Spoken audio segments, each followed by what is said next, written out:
All right, it is 6:30 p.m. and we're going to call this workshop session of the Lewisville City Council to order. We do have a quorum. Just so you guys know, my wife decided to participate in this cool thing after about 2.5 years called COVID. Apparently everybody's doing it. So I have tested negative, but I'm wearing this just in making sure that everybody's cool. So don't worry about that, but it's part of the fun of living in a pandemic. All right, so first item up for the workshop is discussion of the regular agenda item and consent agenda items. We'll go ahead and council, and we're going to work through that. So, Councilmember Kelly, I've got you for the invocation. Councilmember Green for the flags. Item C1, public hearing. Special use permit for a gasoline service station.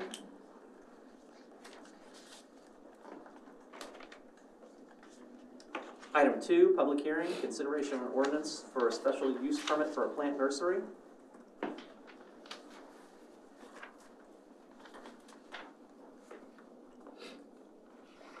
Item 3, consideration of public input for CDBG. Mayor, I did want to point out to the council, so on that consolidated plan, if you read through the draft we have right now, you'll notice that there's no demographics related to Castle Hills. That's because even though this is a consolidated plan for 22, 22 through 26, it has to be based by law on the census, which was in 20, which does not include Castle Hills. We are going to include a drop-down footnote that talks about the demographics of Castle Hills. It won't change the needs. The needs have included Castle Hills residents in this, but I did want to make sure that you guys are aware of that. Claire, does this number shift, or does any of this shift when the census gives their assumed numbers, or don't they do like a projected number like midway through the second census, so like around 5 years in, 6 years in? No, we don't amend the consolidated plan midway through this time frame. Okay, but their funding might get changed up. Yeah, their funding is determined year by year. Okay, got it. Okay, thank you. Anything else on item 3? Consent agenda. Item 4. Item 5.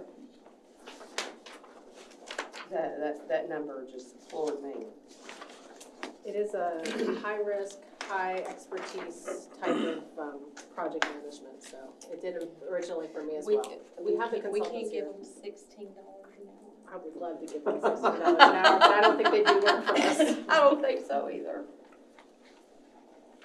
Item 6. Is item 6, is that the solid and go? What was the solid and go? Yeah. Oak Cliff Savings and Loan? Yeah, it's curious. It looked like it went, what's that? Bank of America building. Yeah. Right, so there's a 50-foot ordinance that's now moving to 3.5 feet. I'm trying to get my head. Is that from the street to the facade? What is that exactly? It's the space between two driveways. Oh, okay. Typically require 50 feet, Okay. and they've only got 3 feet out of those 2 existing driveways. Okay, thank you for the clarification. That's an Arizona business, by the way. It's really good. You know where it's going, right? Yeah, I Can you do. visualize? Okay. It's supposed to be really good. They are good. Item 7. That's the temporary fire station. I appreciate staff moving with all speed, working with the community on that one. Consideration of resolution for appointment to the Denko Area 911. Any discussion on that, or are we? Let me see, where's our... Pretty good. So Jim Carter served for several years. I think he was also a former county commissioner / judge. Mayor and everything else. Yeah, he's done it all. He's very well versed in this. So Yeah. I don't have any issues with casting our vote for Mr. Carter.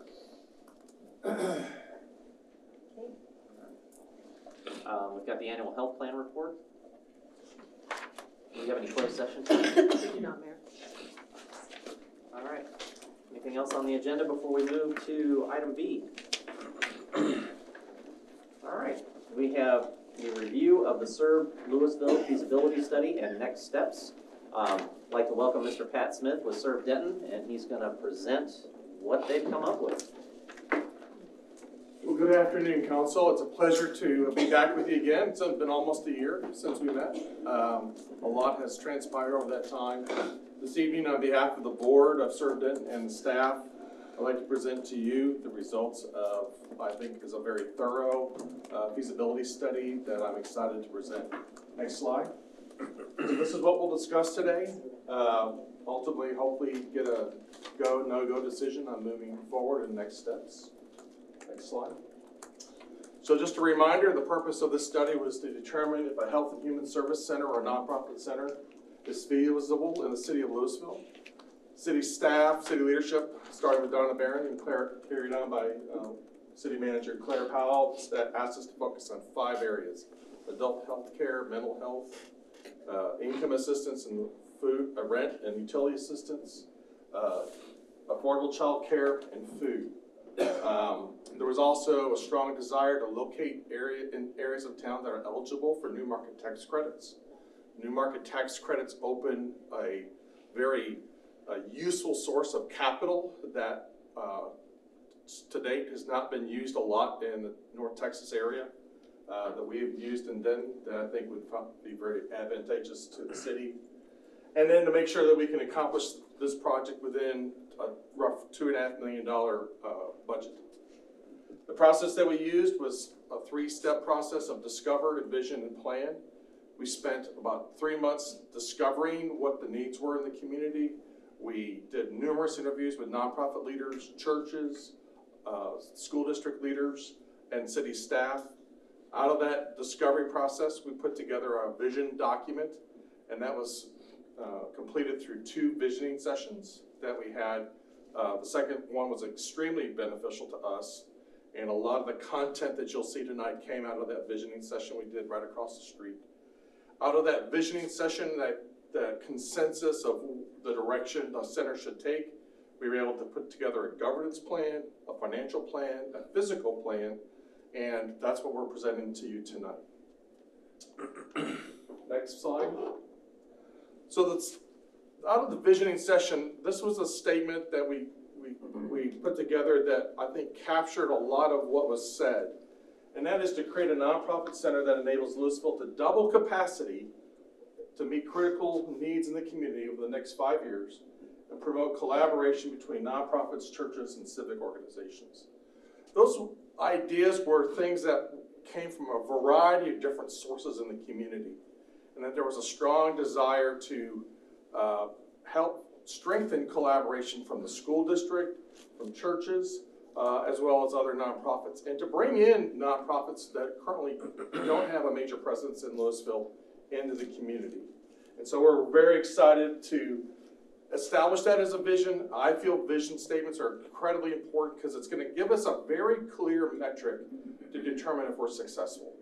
When we started Serve Denton, we had a very clear idea, and on October 19th, 2019, we celebrated fulfilling that vision. And so I want to be able to celebrate with the city of Lewisville fulfilling a similar vision in the years to come. Our mission is going to be to partner with the Lewisville community to help more people in need. Very straightforward. We're going to hire someone who has deep roots in Lewisville, that knows Lewisville, that's probably going to be a fighting farmer graduate. That's just part of the demographic of Lewisville, I believe, and someone that can help us really navigate and understand the community. It's a lot more than just building the building. It's understanding and building those relationships that really makes nonprofit centers work. Next slide. This is a summary of the agencies who have expressed a strong desire to move into the center. Denton County MHMR wants 7 staff people to move here.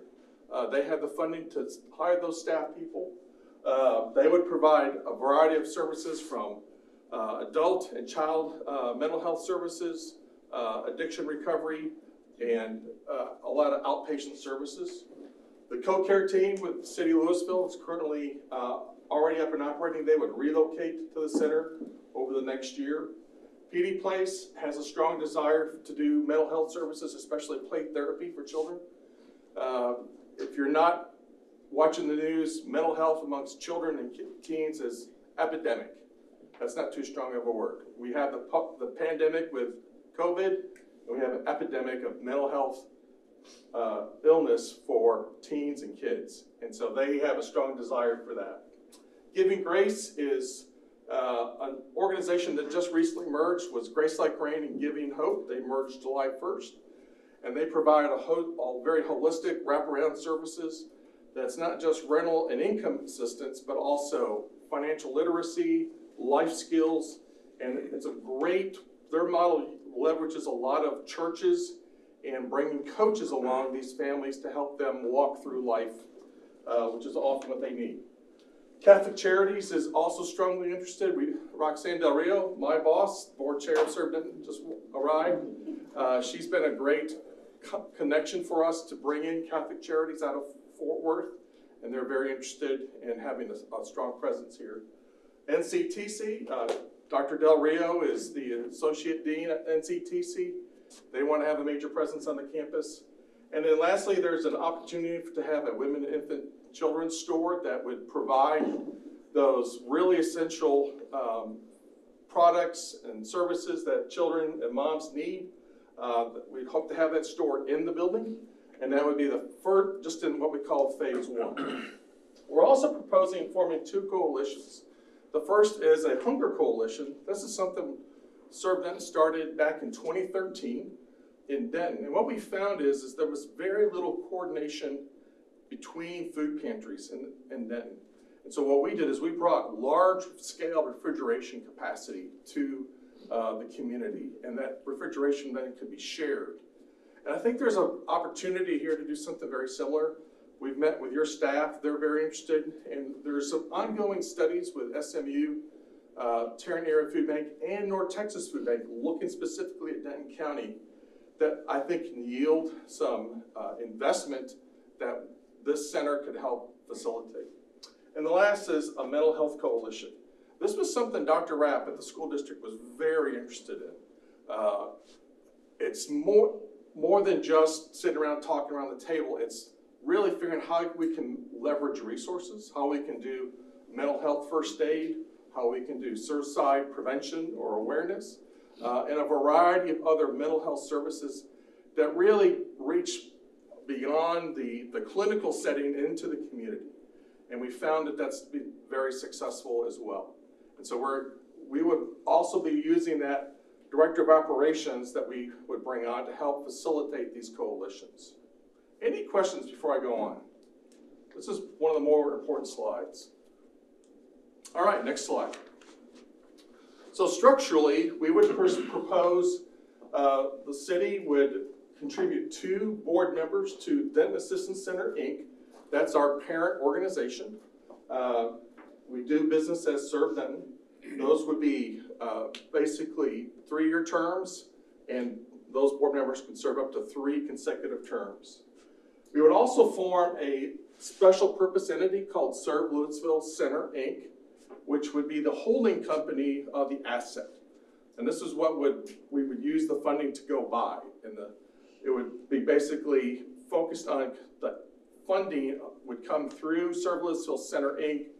That would own the asset. The improvements would be here.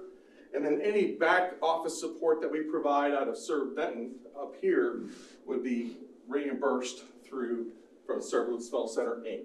This is the same structure that we have with our property in Denton, and it's very important that we do it this way for a couple reasons. One, to protect the city of Lewisville, to make sure you have an asset that if things don't work out, you've got a way to recoup that, all right? But more importantly, I think, is this is how we can set ourselves up for new market tax credits. And I'm not going to get into the lingo of new markets, but we want that separate entity to own the asset because of a variety of different tax laws that prevent the entity from making a loan unto itself. That's another conversation for another day, but this sets us up for that new market tax credit in the future in phase 2. This entity would have 5 board members, these 2 city members here, myself, and then 2 other at-large community members that would meet probably 2 to 3 times a year to oversee that organization. The staff and the bodies reside up here, but they have different responsibilities, whether they're assigned to serve in the center or serve Lewisville. Any questions on that? And for clarification on that, for the two city positions, staff's recommendation would be similar to what we've done in other boards, is to have one staff member, one council member that would be on that board, obviously designated by council. So you guys would dictate that. And really, that would get started whenever Serve Lewisville is ready to, form that. And I don't know what the time frame would be the next couple months. We would put people on the board. The other thing that we would do is we would form an advisory council. And what the advisory council does for me is it's these senior community leaders who don't necessarily want to sit on a board, but they're people, I need those touchstones in the community. And I'll give you a great example. So many of you know who R.L. Crawford was. R.L. was his family goes back to 1855 in Lewisville. And R.L. was on my advisory council. He was a tremendous help. He passed away this past winter, but his son Trey is still on our advisory council, and they give me, as a leader, a conduit to the community that I rely on a lot. They don't have a fiduciary responsibility, but they have an advisory role. And so we will look for those folks. Judge Andy Eads is on the Served Advisory Council, as an example. And so we would look to recruit those folks over time and build that advisory council. They meet twice a year. They tell me what to think or what they think. They give me great advice, and they often tell me where my blind spots are. So, any questions on this? All right, next slide. So operations. So as I said, we would hire a center director or operations director to oversee. That person would office here full time. And then ultimately, once we get ready to open, we would hire 2 client greeters. One would have strong Spanish-speaking skills, and the other would have strong Chin language skills. My existing staff back in Denton would do the finance, the development, property management, and marketing. And we use a system that you may not be aware of, and that's called the Served Denton Business System. We have an ongoing relationship with Toyota Motor Corporation. They now work with 6 of our different partner agencies, helping them improve their processes. And what we've done is built a way about how we deliver value. And so our promise to our tenants, those nonprofits, is high quality space at affordable cost, responsiveness, and a supportive community. What makes us different than a commercial landlord is that supportive community. We do a lot of things that you'll never see a commercial real estate broker do. We do training. We have a chair where CEOs can come in and cry on my shoulder. And they need that from time to time. We help them with fundraising. We help them with marketing. We help them with technical issues, whether it's financial or development, marketing.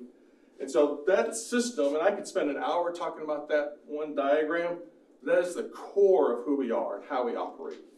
And we see the results of that in the partner satisfaction levels that we measure on a quarterly basis. Next slide. So let's get down to streets and properties. We looked at 5 different properties. We narrowed that down over about a 6-week period to 2 properties. I'm going to focus on this one property because we believe this is in every way superior to every other property we looked at. And this is the old DACU building at the corner of Edmonds and Fox Avenue, 1001 Edmonds. It's approximately an 8,000 square foot building, and then it has a large covered drive-through area. It's got 59 parking spaces, 2 of which are ADA. It's got excellent, from my perspective, vehicle circulation where people can drive through. I will tell you, every day we have the food pantry at Served Denton up to 150 cars in the parking lot circling through our driveway, and it's only increasing right now. So having good drive-through is very important. All the utilities are there. It's got a zoning that's compliant with the surrounding area, and there's a possible area for expansion for a community garden right here behind this church. So we felt like of all the things we looked at, this was hands down the best property, and it's eligible for new market tax credits. And we've now reached an agreement with DACU on a purchase price. Next slide. This gives you an exterior shot from Edmonds, and it's a nice looking property, good trees, and needs a little TLC, but overall it's got very good bones. We'll be putting on a new roof. This drive-through area I'll talk about in a minute. Inside, it's very dated, 1990s, early to mid 1990s. We plan to update the interior to current standards and do a complete furniture package. And we have used the same designer that Children's Advocacy Center used. Children's Advocacy at Served End did a phenomenal job of their area, and if you haven't been to their facility here in Lewisville, it's extremely well done, and we've included that cost in our estimate. So when you walk in, it will be a Lewisville themed facility. It'll bleed Lewisville. Everything we do will say Lewisville, and that's very important to me. I want the people of Lewisville to own this, because if they own it, then it'll be successful. Any questions? How are we doing on time? Slide. I've got a question. Yes, You ma'am. said y'all worked out a purchase price. 1.3 million. We've got about 9 minutes, Pat. Okay, slide. I'm not gonna walk through all this slide. You had that in your deck. Talk about the weaknesses. So, talked about the roof already. We're gonna replace that. Talked about the interiors. The teller window area where towards the back, we'll do a complete demo of that area, and that's where MHMR will go. We'll completely re-lamp the facility to LED lighting. That's our standard. And we'll replace almost all the exterior windows because they're single pane, and we want double pane and more current windows. Some of the challenges are limited expandability. And so that was a really key criteria, because here's what's gonna happen. We're gonna get this phase 1 open, and then people are gonna start knocking down the door wanting to move in. And we're gonna quickly run out of space. I currently have on my Served End Center a waiting list of 6 agencies, and North Texas or Area Food Bank is, I meet with them tomorrow. They wanna build another 15,000 square foot warehouse on my property, and I don't have a room. So I predict that's what's gonna happen, is people are gonna see this and they wanna be a part of it. So expandability becomes really important. I'll talk more on how we do that. We need to make that drive-through revenue producing. The way it's configured right now, we're not gonna make a dime off of that, and we need to. And then lastly, we need to make sure that we properly sprinkle and fire protect the facility, and we've worked out with the fire department how we can do that. Next slide. So this is the proposed phase 1. This is the existing building. This is the drive-through area, so right at 8,000 square feet. There would be, this is MHMR up here, their offices. These offices in pink, purple would be tenant offices. Very little renovation, basically repaint, recarpet, new lights, not a lot. This conference room here is already existing, as well as the cafe. Those are very light renovations. Up here towards the front, we would put in, this is where the teller desks are. There'll be fairly significant renovation here of offices, security glass to make sure that everyone stays safe. And then we have offices and meeting room for the director, and also for people when they come in, they can meet right there in the waiting area. There would also be waiting room furniture. Restrooms right here would get overhaul, and then we put a doorway from here out to here for future growth.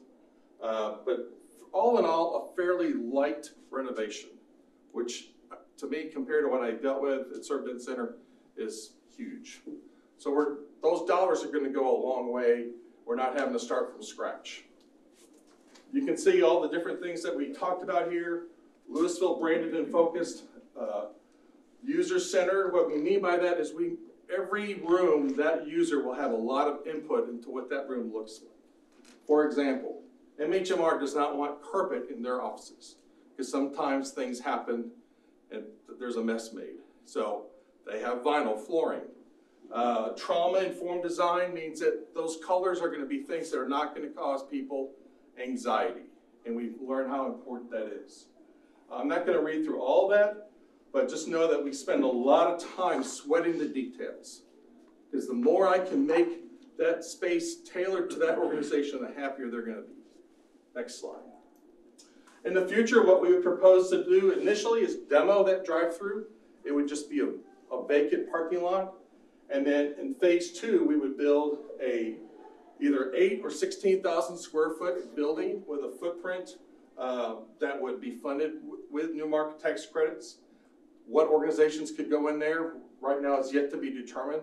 There's a lot of possibilities with NCTC, North Texas Food Bank, a medical clinic, but it would also add 16 parking spots right here and would really make the project financially viable for the long term and give us that expansion capability that we need when phase 1 gets built.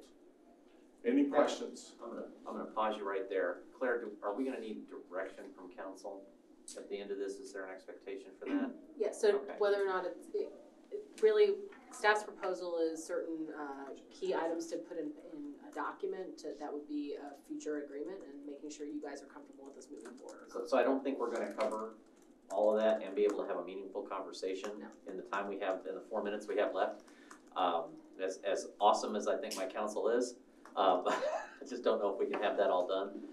Pat, would you be able to join us as we resume the workshop at the end of council meeting? Absolutely. Okay, so why don't we pause on the slide you were on, Okay.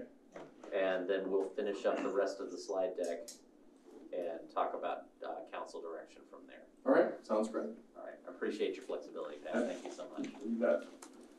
All right, with that buys us a couple of minutes, so if anybody needs to do that, we will resume workshop after council, and we'll start up the council meeting at 7 p.m.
Call this meeting of the Lewisville City Council to order. It is 7 p.m. on Monday, July 18th, and we do have a quorum.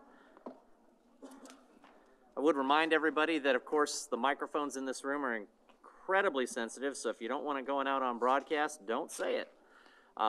First up, we do have a small technical glitch in that these monitors up here may not be displaying the same information, so I will have to make just announcements of votes and whatnot as we go through the evening. Staff's working on repairing or replacing that, so I appreciate the staff for all the hard work there. First up tonight, we do have an invocation from Councilmember Kelly. Please join me in a moment of silent reflection.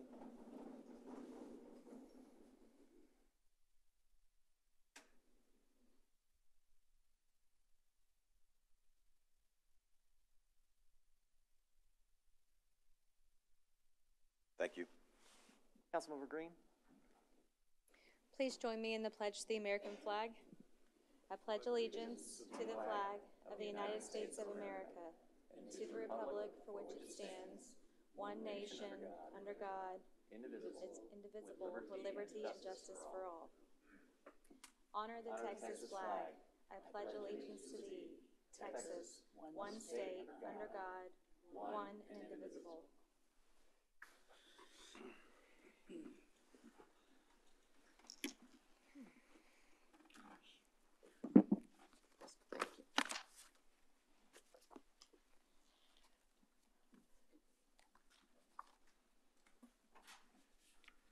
All right. First item on the agenda, item C, public hearing. We have a public hearing, which is consideration of an ordinance granting a special use permit for a gasoline service station with an associated variance related to control of access on approximately 0.83 acre tract of land described as Lot 1B, Block B, Timber Creek Edition, located 102 East Corporate Drive, zoned Light Industrial District, as requested by Jason Jim, IBC Construction, LLC, on behalf of RF and Sons Properties, LLC, the property owner. This is case number 22-02-2-SUP. The applicant plans to redevelop and rebrand the existing gas station at 102 East Corporate Drive. The proposed site improvements include closing 2 driveways, removing the existing car wash, building a new, larger convenience store, and repositioning the pumps. A variance is being requested to reduce the control of access along a major traffic carrier from 250 feet to approximately 150 feet along State Highway 121 Business and approximately 100 feet along East Corporate Drive. The Planning and Zoning Commission recommended unanimous approval 5-0 of the SUP on June 21st, 2022. It's recommended that the City Council approve the ordinance and associated variances as set forth in the caption above. And Mr. Richard Lutke, our Planning Director, is available for questions. If there are no questions, I'll entertain a motion to close the public hearing. Move to close the public hearing. Second. I have a motion and a second. Council, please vote.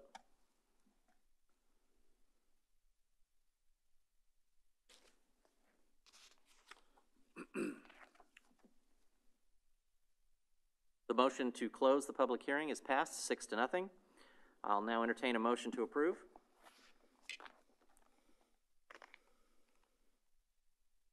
Move to approve. I have a motion from Councilmember Green. Do I have a second? Second. I have a second from Councilmember Kelly. City Attorney? This is an ordinance of the Lewisville City Council amending the zoning ordinance by granting a special use permit for a gasoline service station on approximately 0.83 acres, legally described as Lot 1B, Block B, Timber Creek Edition, out of the BBB and CRR Company Survey, abstract number 1457, located at 102 East Corporate Drive in Zone Light Industrial District, providing for repeal or severability, penalty, and an effective date, and declaring an emergency. Council, if you'd please vote.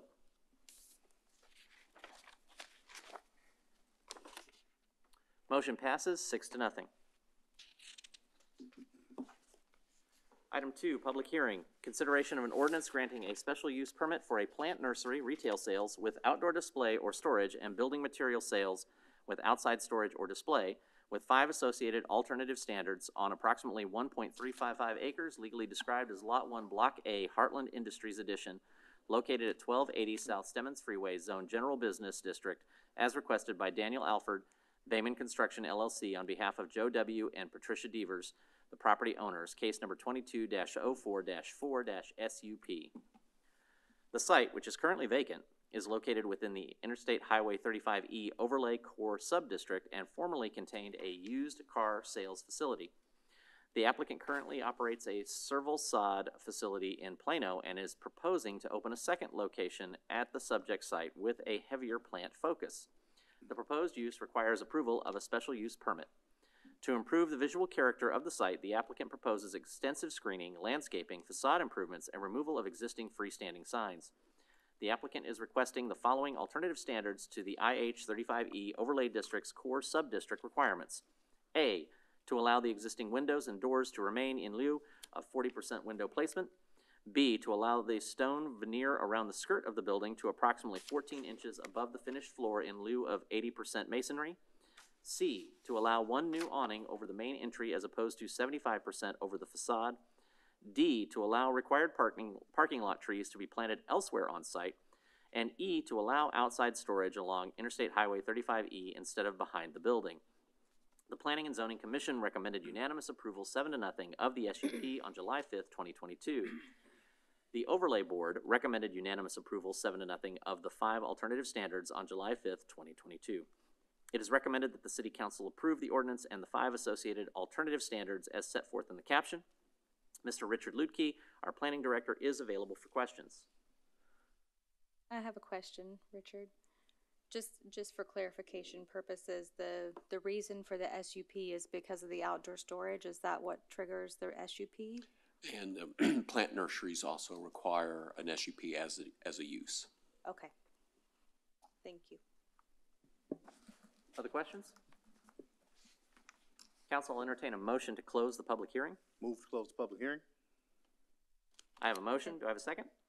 Second. I have a motion and a second. Council, if you would please vote.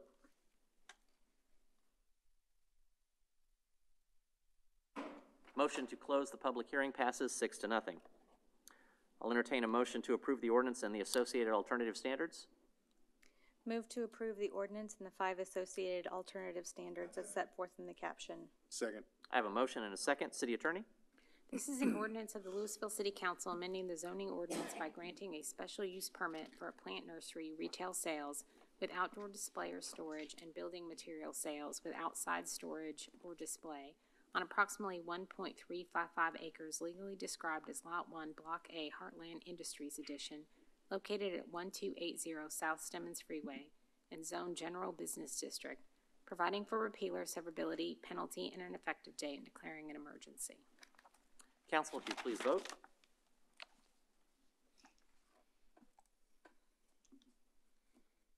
Motion passes 6-0. Item 3, public hearing.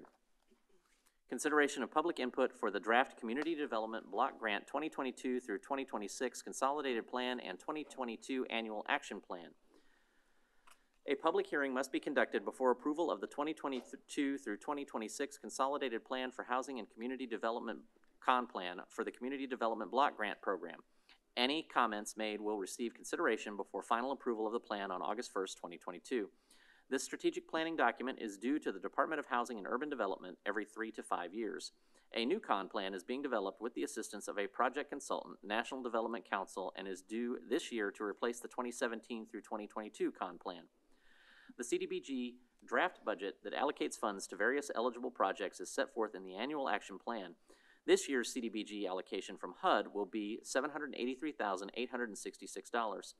Public participation includes this public hearing, a survey that opened May 2nd, 2022, public meetings on May 7th, May 12th, May 16th, June 2nd, and public hearing on May 16th, a public hearing on July 18th, and a 30-day public comment period. HUD requires the city to consider all public comments. Those received prior to publishing the draft documents will be accepted and included in the plan. The plan and Annual Action Plan will be finalized and submitted to City Council for adoption on August 1st, 2022. The plan and Annual Action Plan must be submitted to HUD by August 15th, 2022. It is recommended that the City Council hold the public hearing for the draft Community Development Block Grant 2022 through 2026 Consolidated Plan and 2022 Annual Action Plan. Council, I do have one speaker card from Miss Katie Clifford. Ms. Clifford? If you'd please state your name and address for the record.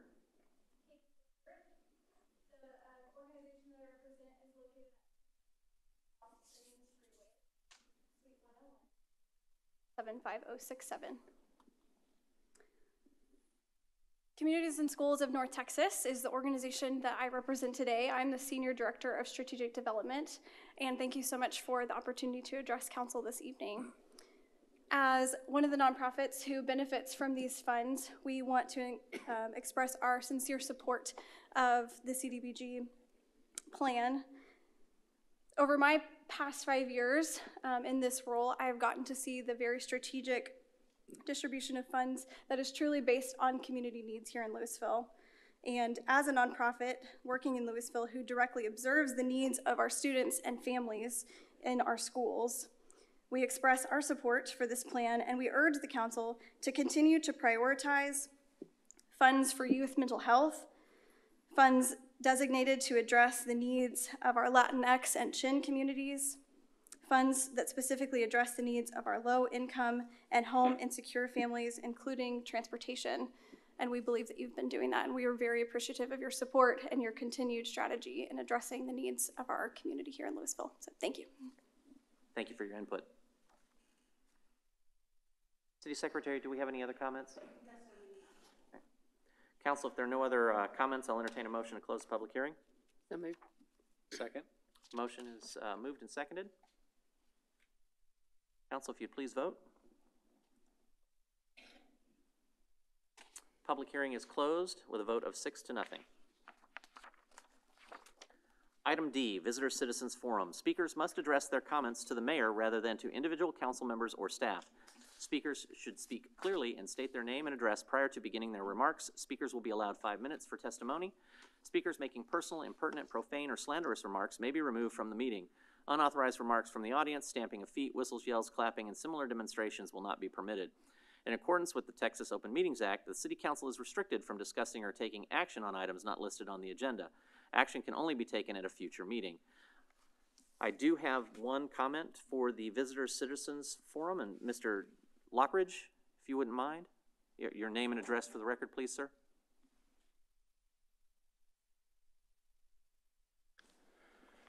Hello, Mr. Mayor. This is James Lockridge. I live 2053 Willowwood Drive, Grapevine, Texas. I'm here today because of the city of Lewisville.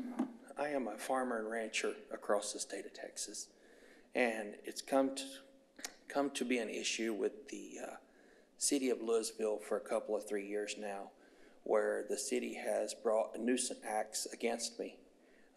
Citations, mowing my crops, constant battle.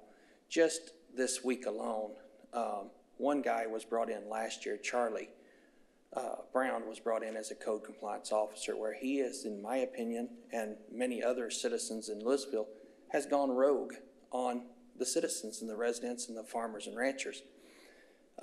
He is now making me mow my ag crops to the field, in the fields to the ground, which is very disturbing to me because we're in a drought.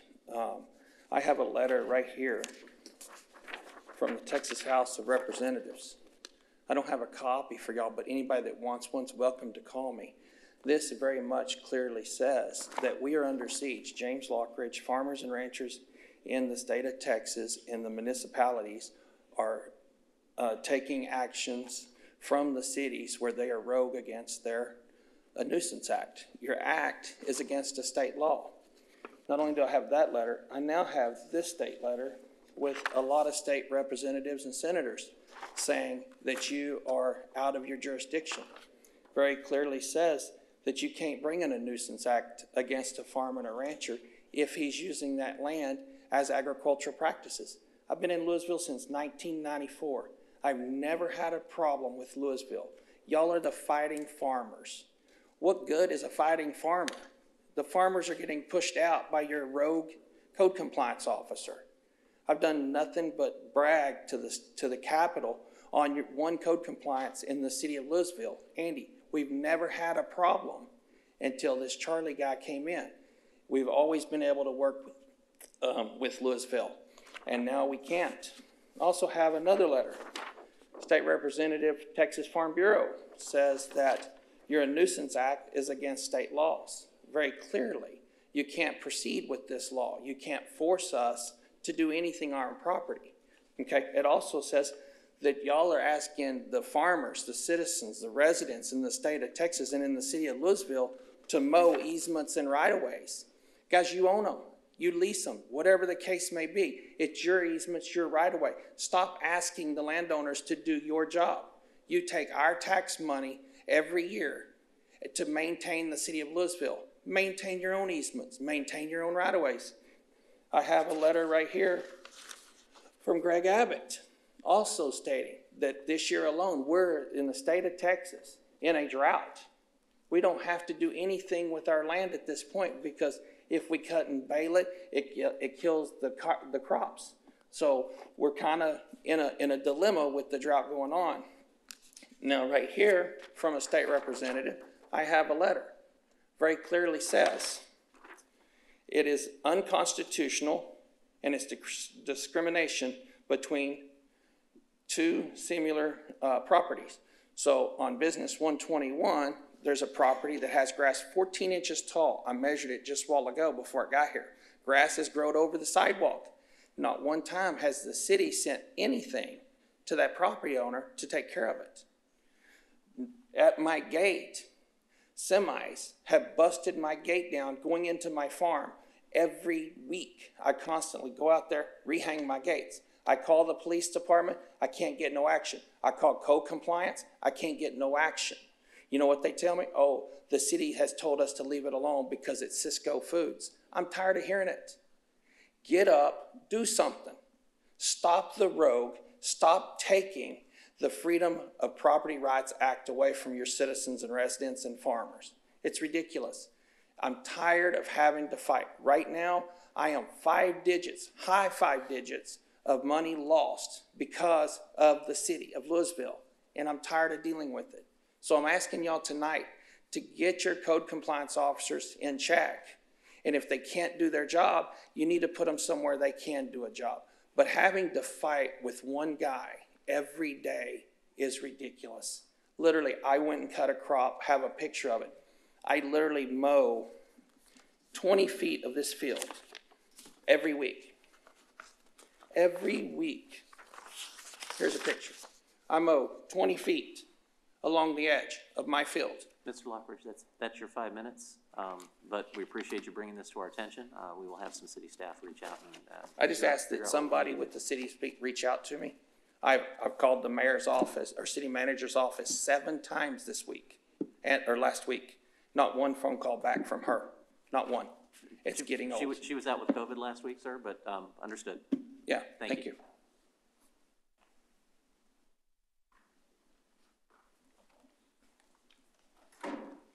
City Secretary, do we have any other public comment? No, thank you. Item E, consent agenda. All the following items on the consent agenda are considered to be self-explanatory by the council and will be enacted with one motion. There will be no separate discussion of these items unless a council member or citizen so request. For a citizen to request removal of an item, a speaker card or e-comment must be filled out and submitted to the city secretary. City Secretary, do we have any speaker cards or e-comment? Yes, sir, we do not. All right. With that, council will entertain a motion to approve the consent agenda. Move to approve the consent agenda. Second. I have a motion and a second. Council, if you would please vote. Motion passes 6-0. Item F, regular hearings. Consideration of a variance to the Lewisville City Code, Section 6-103, Access Management regarding driveways on Lot 1, Block A of Oak Cliff Savings and Loan Association Addition, as requested by Ryan Alcala, Quiddity Engineering, on behalf of the owner. The subject site is a 0.85 acre lot zoned local commercial within the Oak Cliff Savings and Loan Association Addition located at 1102 West Main Street. The owner is proposing to demo the vacant Bank of America building to build an 837 square foot Salad and Go drive-through restaurant. Staff is reviewing the engineering site plan. The owner is requesting the following variance: to reduce the required driveway spacing of 50 feet along Main Street. It's recommended that the City Council approve the variance request as set forth in the caption, and we do have Mr. David Selman, our city engineer, available for questions. If there are no questions, I'll entertain a motion. Move to approve the variances as set forth in the caption above. Second. I have a motion and a second. Council, if you would please vote. Motion passes 6-0. Item 7, consideration of 2 variances to the Lewisville City Code, Section 6-54, when an engineering site plan is required, and Section 1808.1, International Building Code regarding 2 buildings for the City of Lewisville's temporary fire station located at 1251 Valley Ridge Boulevard as requested by city staff on behalf of First Baptist Church, Lewisville, the property owner. Construction associated with the proposed joint public safety building commences in the fall of this year. The city's central fire station is being temporarily relocated to the First Baptist Church, Lewisville site. 2 temporary structures are proposed for fire station and apparatus bay purposes, along with certain improvements for the site.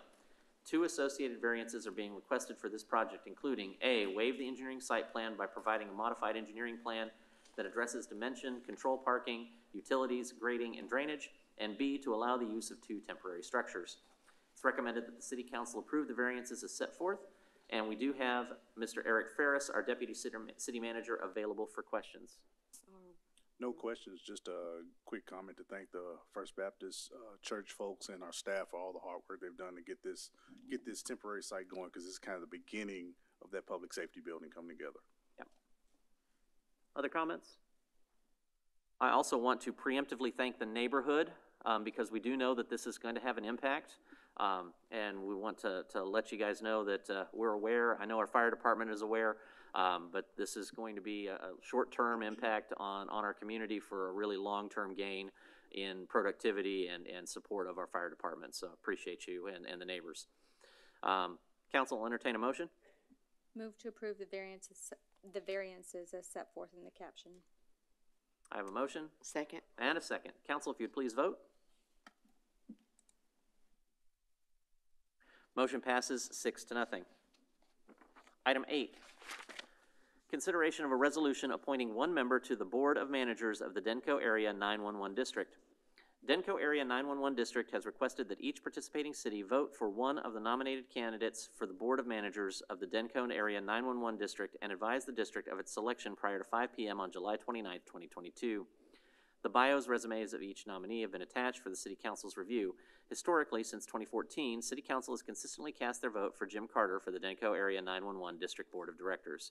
It's recommended that the City Council approve the resolution appointing 1 member to the Board of Managers of the Denko Area 911.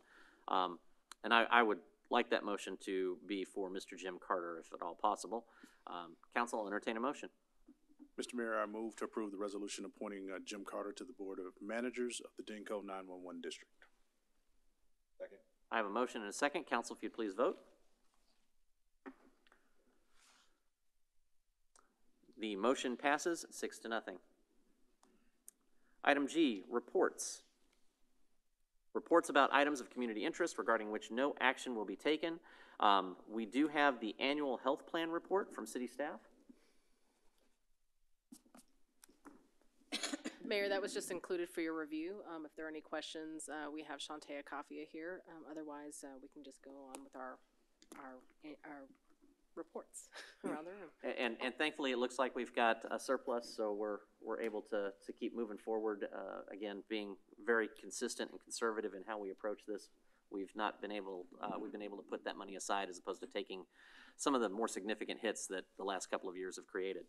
So really appreciate that from staff. I do have some questions on that, but I've got a meeting with you tomorrow, and we'll go over. Okay, super. Thank you.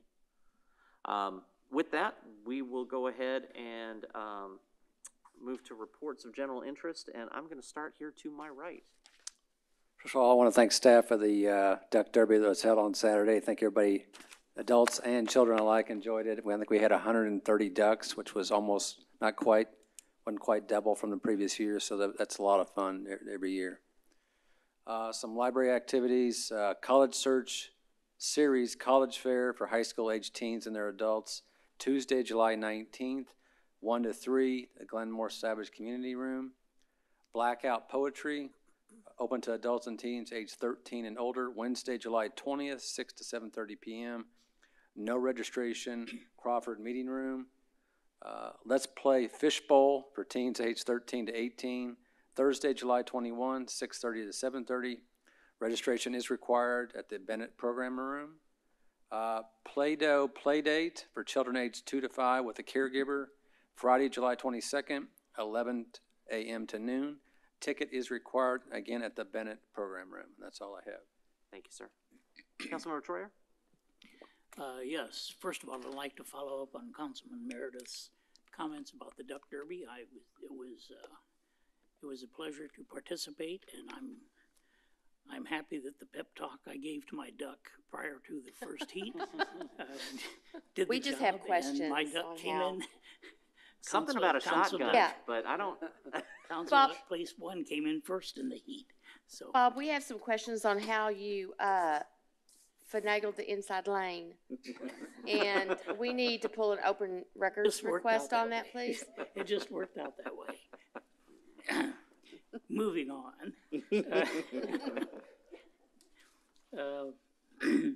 I have several things going on through the Lewisville Grand Theater. First of all, due to the weather, the excessive heat, the Sounds of Lewisville Havana NRG that was scheduled for tomorrow evening has been canceled, unfortunately. But the heat is definitely an issue. The old crowd, a musical inspired by the music of Leslie Gore, presented by Breckenridge Scriptwrite, will be going on July 20th through the 23rd. Chemistry Reset Concert, presented by the City of Lewisville, will be on July 23rd. And here's a second report on the old crowd with Leslie Gore on July 23rd. Sounds of Lewisville Limelight, presented by the City of Lewisville, will take place a week from Tuesday on July 26th, assuming the temperature goes down a bit. Activities going on: Garden Secrets class, fall vegetable gardening, presented by Keep Lewisville Beautiful on August 4th. Then there are 2 exhibitions going on: Life as a Theater, presented by the Society of Depressed Artists, My Polar Life, and Jose Angel Hernandez, July 15th through August 13th. And then Fresh Ideas, presented by the Visual Art League of Lewisville, July 16th to August 13th. And that is my report. Thank you, sir. City Attorney, City Secretary, Pete, because I can. Officer, thank you. Appreciate you being here. Anything in Nothing development? to report, Mayor. Thank you. No report. No report. So quiet. Here we go. Mayor, Council, I have a lake level report as well as a overall water system report, similar to last week. So the lake level, currently the elevation is 521.04 feet, just about a foot shy of our normal elevation. It's about 95 to 96% full. In terms of the overall water system, so last week I did inform y'all that we hit about 94% of our total pumping capacity for the system. We are unable to recharge in that 735 zone, forcing us to take another 1 million gallons per day from Upper Trinity Regional Water District. Last night, we saw 100% of our pumping capacity was being met. So the difference between last week and this week is that we were able to recover and recharge today. So we are kind of patiently waiting to see what the rest of this week, as well as the rest of the season, has in store for our system. So we will update you as things change out in the system there. Thank you. Appreciate all the work. I know it's a lot of hard, long nights to manage all that. Mr. Ferris? Just to piggyback a little bit on what Kelly was talking about, with the worsening drought conditions in the region and the long-range forecast of extreme heat, conserving water in Lewisville becomes extremely more important. So I wanted to mention the Water Conservation Credit Program is a way for residents to conserve water and receive money back on their utility bills for water conservation efforts within their home. It includes a number of indoor options, such as low-flow toilets, shower heads, and some outdoor options as far as smart irrigation meters. So if residents are interested in how to go about this and the application, they can go to cityoflewisville.com/water conservation credit to find out more information on that. Thank you.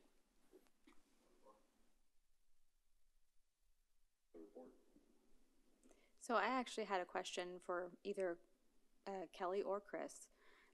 So when we're talking about conserving water, I understand that irrigation is probably the best way that we can conserve water, but I also know that there are peak periods of demand.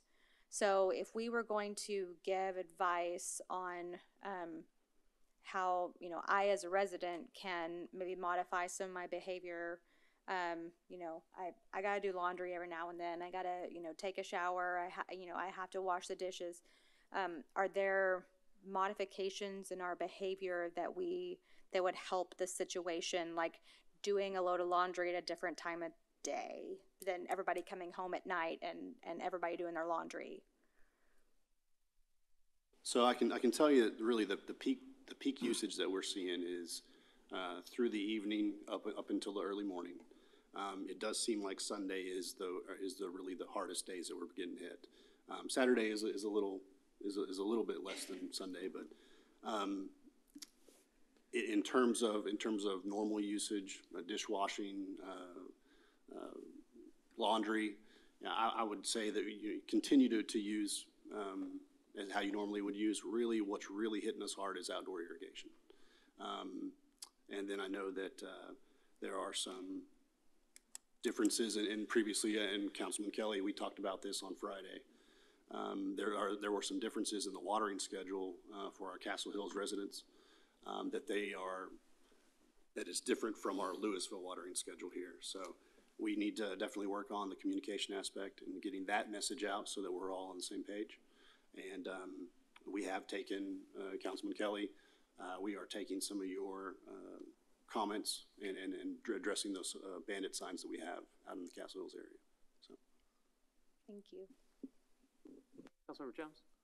So first, I want to apologize to the park director for not getting my duck in for the Duck Derby. I know I'm not going to hear the end of that. But to kind of continue on with water, so hopefully by now people understand that this is kind of serious. Every 10 or so years we go through a drought and we don't know when the water is going to come back. But just a reminder from what I said last week is that we are in stage 1 watering restrictions for people doing their grass. Automatic and manual sprinklers are not allowed between the hours of 10 a.m. and 6 p.m. You're just wasting water and it's getting burned off. The watering schedule for residents is determined by your street address. The properties with an even number address ending in 02468 are allowed to water on Tuesday and Saturday. Our odd number people are allowed to water on Monday and Thursday.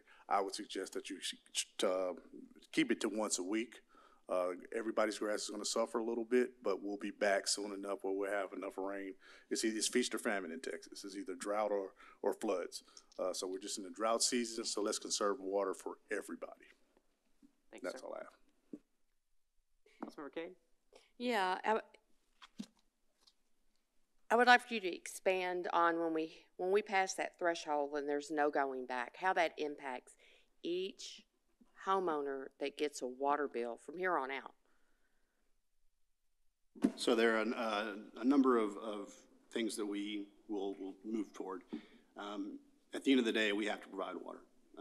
And that increases the subscription from our wholesale suppliers. So the City of Dallas is one of those wholesale suppliers as well as Upper Trinity.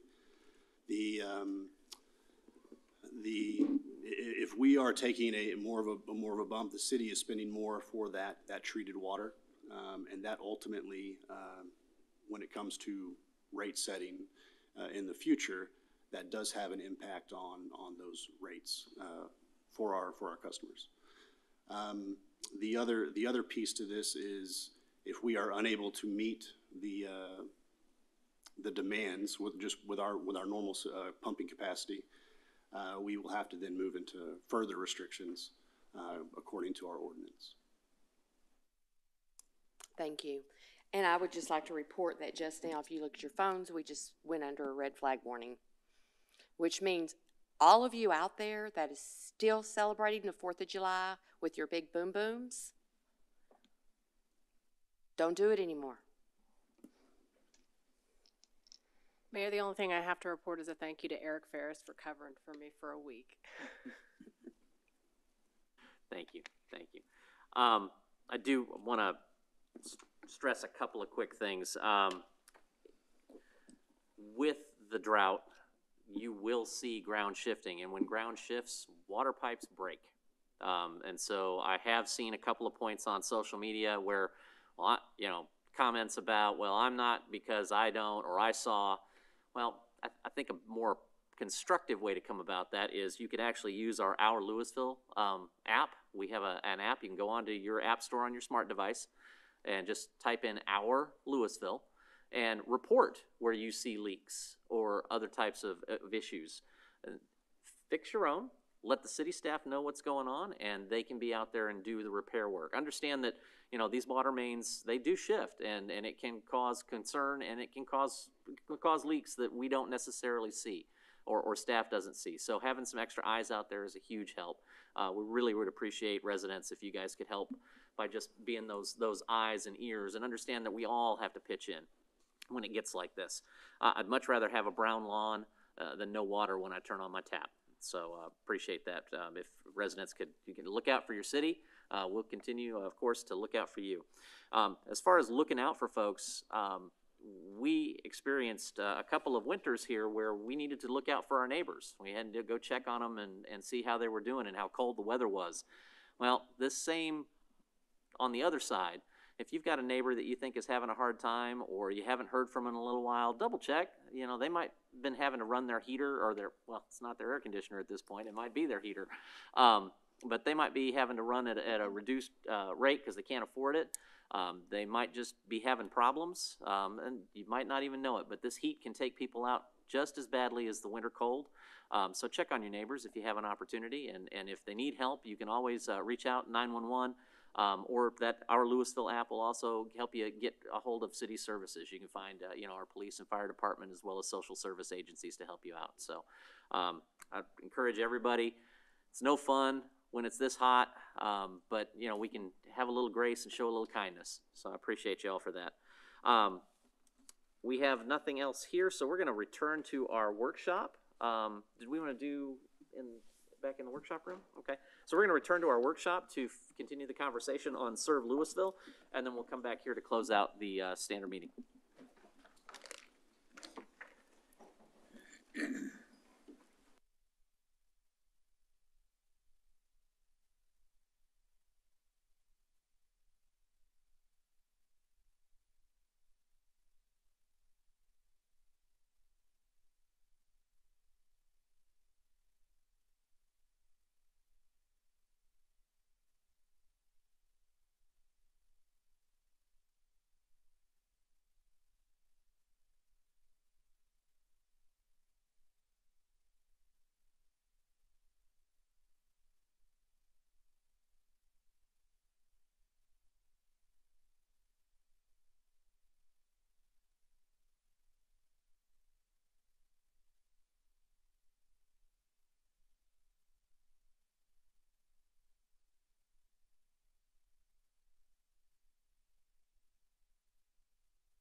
Big Brother's watching, so they know to turn on the microphones. All right, welcome back to the continuation of our Lewisville Serve Lewisville workshop. Pat, if you wouldn't mind, take it away. Thank you, sir. Thank you, council members, for coming back, and I have to commend you for your conciseness of council meetings. So as I was mentioning, phase one would be what we would accomplish between now and hopefully April 1st to get moved in and operating. And then the area where the drive-through is would be developed for future expansion in probably 2024, 2025, leveraging new market tax credits. And what new market tax credits basically do is bring about 25% of the total project cost to the community as a forgivable loan that we would operate the property for 7 years as a new market tax credit project. At the end of that 7 years, that loan would be forgiven. And so that represents a major capital investment. The other thing New Markets does is it attracts other investors. And I will tell you already, there are community leaders, state level leaders, who have approached me directly and expressed their interest in participating in this project as a new market project. So what that can do for Serve Denton, it brought in $3 million from outside Denton County into the community to create an asset that will survive, hopefully all of us, and provide tremendous capability. And so that's why we believe it's a very strong project in that sense, that we have this expansion capability to be eligible for new markets. The total project cost has to exceed $5 million. The $2.5 million that the city would put in is considered part of that value that gets considered.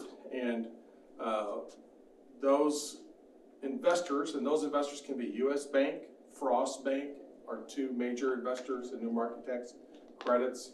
Look at that, and especially coming from the city of Lewisville, that's a very strong signal to them that this is something that they should participate in. So I just want you to know that that feedback's already out there in the street, okay? Next slide. So I talked about the capital sources, $2.5 million from the American Rescue Plan funding.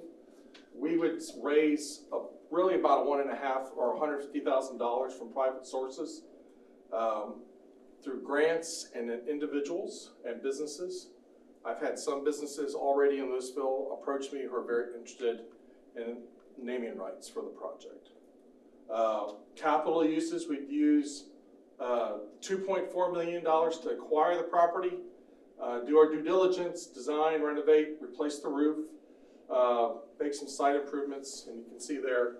And then phase two, as I mentioned earlier, would be require the new market tax credits and an equity investment. Operations, we would charge tenants $17 a square foot. That's an all-in cost. What we've committed to, and you'll see this later in the deal points, is we would make sure we're no higher than 80% of the market rate. We would give you that calculation on an annual basis where we go survey the market, show you what the market rate is, and we would adjust it that if the market rate goes down, then we would go down. Our job is to be as efficient as possible while providing the highest quality, and I think we do a good job of that. We would cover all fundraising in the out years. That's on us, and we believe that Lewisville and Flower Mound and Highland Village and South Denton County are primed for a project like this and would be very supportive of it. Next slide. So this is a quick summary of what I just shared with you. The sources would be City of Lewisville, $2.5 million, private donations, 0.1, grand total 2.6, acquisition costs, that's already been negotiated at $1.3 million. Phase one development, which includes a significant allocation for inflation, 1.4% per month for 8 months, as well as a 10% contingency is included in that $0.9 million, well, is in the $0.2 million. And then Serve Denton, we would charge a $90,000 development fee. That's basically taking our time and expertise to deliver the project. And that's fairly common in the development world. So total cost all in would be 2.5 million. We're at risk, anything above that, so we work really hard on cost control. I will tell you 90% of the project we've already gotten bids on from our tradespeople. So we have a very high certainty on our costs, and we make sure that we really think through all those issues, because at the end of the day, we have to deliver. When we did Serve Denton Center, Children's Advocacy Center and Denton Community Food Center each gave us $1.3 million and trusted us to deliver. And we've done that. And they are extremely pleased with the product that we've given them. And that's what we want to do to you. We want to take your trust in us and come back and deliver a project that Lewisville will be proud of for years to come. Slide, please. So we believe Serve Lewisville is a go. We think we can address 3 of the 5 major needs initially and address the remaining needs in the out years with the expansion. We think the location is very well suited for the neighborhood, for the community. It meets all the check marks, boxes that we have. We have a property that's in very good condition. The property that we bought in Denton was in terrible condition. Terrible roof, no interior walls, lots of issues. Compared to where we are here, it's night and day. We've got several anchor nonprofits who are interested, and we can accomplish everything within the funding available. Slide. Next steps, we'd like to get your feedback tonight. If supportive, we are prepared to sign a letter of intent with DACU immediately, and then move into a contract with them. We'd have a 90-day inspection period, which would give the city time to paper the deal, and then we would all bring that together, hopefully with a closing in sometime in late October, early November. We would begin forming the nonprofit holding company within the next week, and we'll be meeting with our new market tax consultant in August 16th. City staff will be in that meeting to make sure everything we do is lined up for that long-term objective of being able to take advantage of new markets. We've entered into the agreement with you all to fund the acquisition, renovation operations, and then we would start executing letters of intent with our tenants. Once we get through design, we convert those LOIs into leases, which become effective 30 days after occupancy. And we would begin design and permitting in the next week. We've got the contract from the AE ready to go, just waiting for the green light. Next slide. This is a bar chart just kind of highlighting a high-level schedule. April 1st is a significant date for Serve Denton because that's when we opened our first property in 2014 on April 1st. So to be able to do that for Serve Lewisville has a special meaning for me, and I think it would show good progress to you all and the community that we're moving forward and executing this project. Next slide. So with that, I wanted to finish up. So several years ago when I first came to Lewisville, one of the first things in engaging with the nonprofit community in Lewisville was that we learned was that there was a lot of not great communication between a lot of the nonprofits, and that a lot of their costs were spent on overhead costs. And so one of the desires was to have some type of place where we could all co-locate as nonprofits. They can co-locate as nonprofits. But getting that done, there was not a nonprofit in our community that could get that done. And in fact, I think with Pat's engagement, compared to Denton, our nonprofits, we have not as much, we have really strong and great partners, but I think that there is, our faith-based community is probably stronger down in Lewisville than Denton, and vice versa. With that said, I think this is a great opportunity for our city to be able to inject some money into a proven organization that has done well in Denton and has really proven themselves and grown that nonprofit center. That being said, I think there are certain things that we need to do to protect ourselves when we make investments like this. So if we're making investments, obviously there is a risk. So for us, there's a risk of putting money into this. Now, this is ARPA funds. We've got, how much, Dave, did you say? 19.54 million. 19.54 million of ARPA funds. We had put aside now there are certain tranches that we're spending them different ways as required by federal law when we receive those monies. But part of those dollars we put aside, we did not allocate because we were wanting to do this feasibility study and hold about 2.5 left to be able to inject into this type of project, really to hope to build capacity in our nonprofit organizations in our community. So with that, the protection for the city, obviously it is to get this off the ground and a little bit of seed money for operations, but Serve Lewisville is going to have to do all operating costs for the next 10 years. That's all on them. They have to fundraise that. Now they can compete with other nonprofits and come to CDBG board and ask for city funds and CDBG funds in the future. But this is a one-time, all you get from this funding.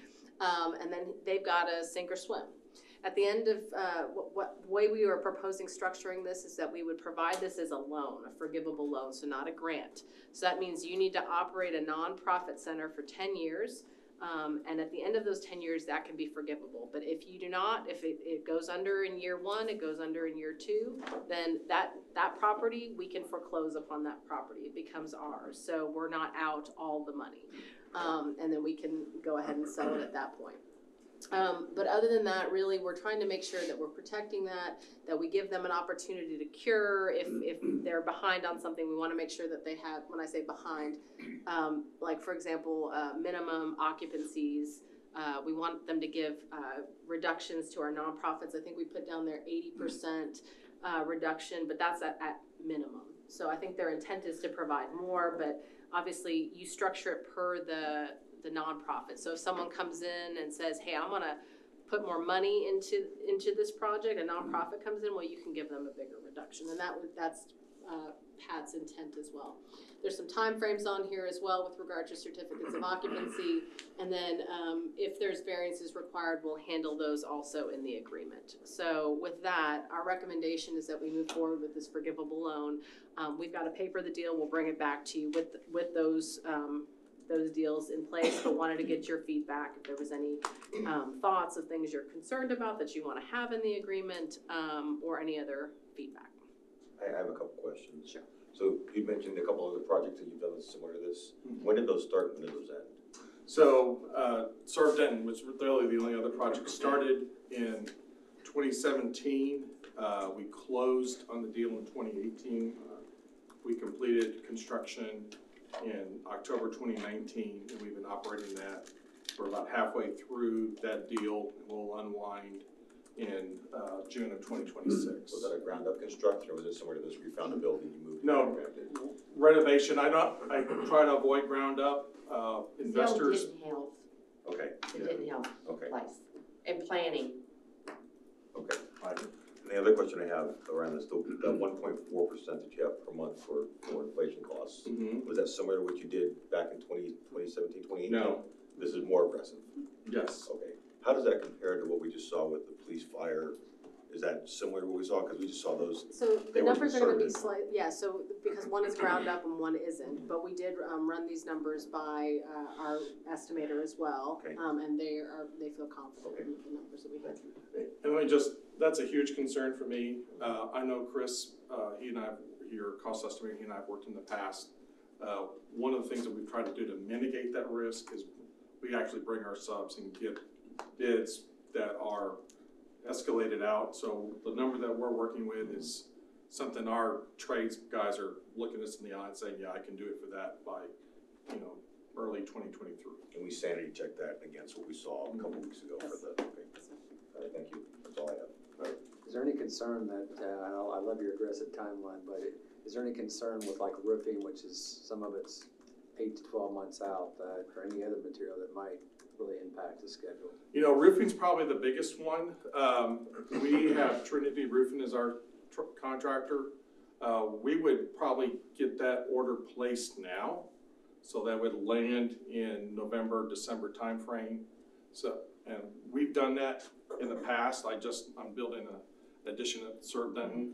I ordered the steel a year and a half ago. It's been sitting in my parking lot, but I did it early because it saved me 20% on steel costs. So we would pre-order, if we get down to the point where we're pretty confident this is gonna happen, we would go ahead and pre-order it and do that with a high degree of confidence and make sure we're ready to go when we get started. Does that make sense? If it doesn't come in, is the roof, viable enough for a little while? Yeah, absolutely. Yeah, there's some demolition that's gonna impact the roof, but the roof's not gonna impact renovations. We just have learned we want a new roof on the building so that when we amortize those costs out, that's a 20-year bill that we're probably gonna have to pay or wait for the next hailstorm to cover our replacement. Well, I mean, my feedback would be, we toured this a year ago. It was on my birthday, so I remember the exact date. I love it. I love what you've done in Denton. I love that you've color coordinated with Lewisville colors today. I am all in. I think, yes, the $2.5 million is a risk, but I think that it is, well, first of all, it's, it is some funding that we receive from the government to help assist our citizens with the disaster that COVID has been. And I think this is such a great way to use that money and just the massive amount of benefit that the community could receive from this. I think what we're getting for $2.5 million, I think it's a huge bargain. I'm all in. Thank you. I think. Ditto. I'll take two. I'll share my concern with the city manager. You're on board? You don't want to share your concerns with us? No. Okay. Sounds like my husband. I would like to say that back in 96 and 97, Bobby and I were working on this concept with local nonprofits at that time. And they were extremely closed to the idea. I think we had 4 or 5 meetings. Kmart went out. We had the big building, was perfect, sitting there waiting for the staffing. It was just 30 years too early. So this is exciting.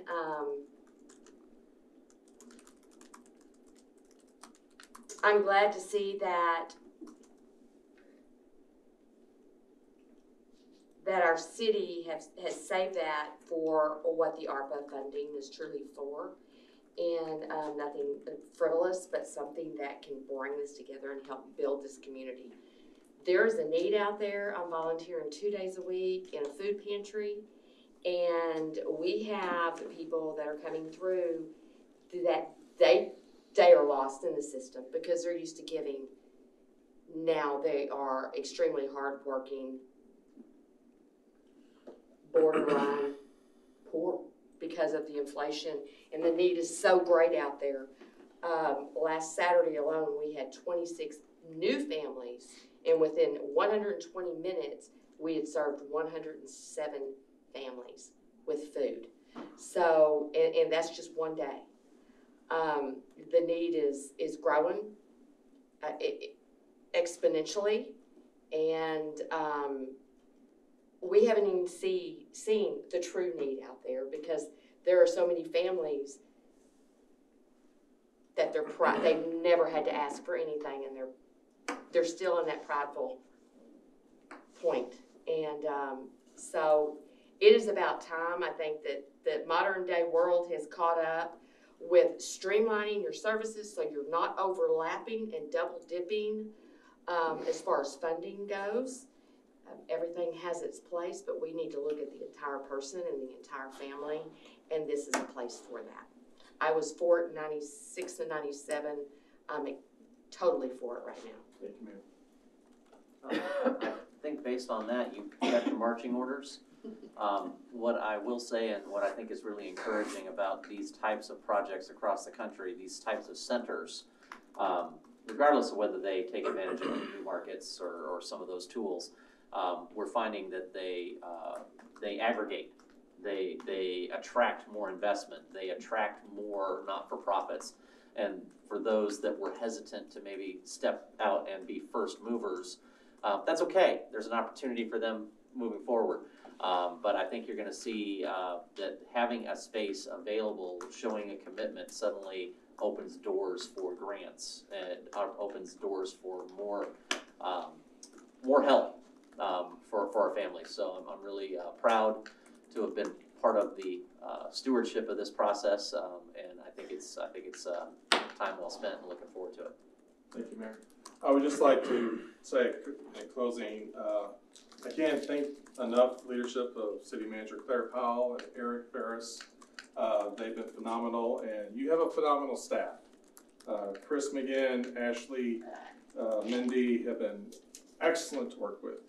I've worked with your planning department, fire, law enforcement. Everyone across the board has been extremely supportive, professional, and frankly, you're a hell of a lot easier to work with than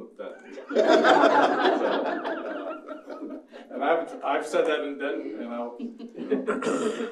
I'm just excited for this project, and I want this to be something ultimately that the city of Lewisville is very proud of, and just as Denton is. And we have communities across the country now coming to see us, and I hope to do that with Lewisville as well.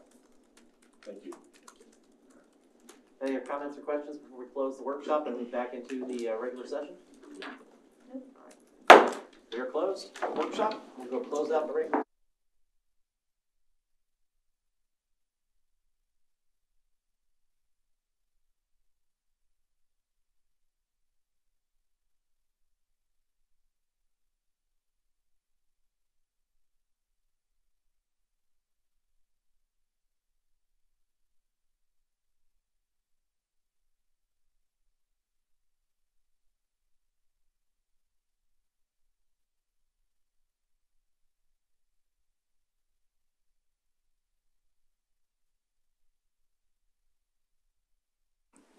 I do got a story about that, though, I gotta tell you. He's hit the way baritone level, hasn't he? What's that? As there is no more action to be taken on tonight's agenda, this meeting is adjourned. All right. And that's 8:03. So, Ronnie. Huh? What is I saw the notice. What is that? Red flag? I've got several, yeah, so. Um, I didn't even know about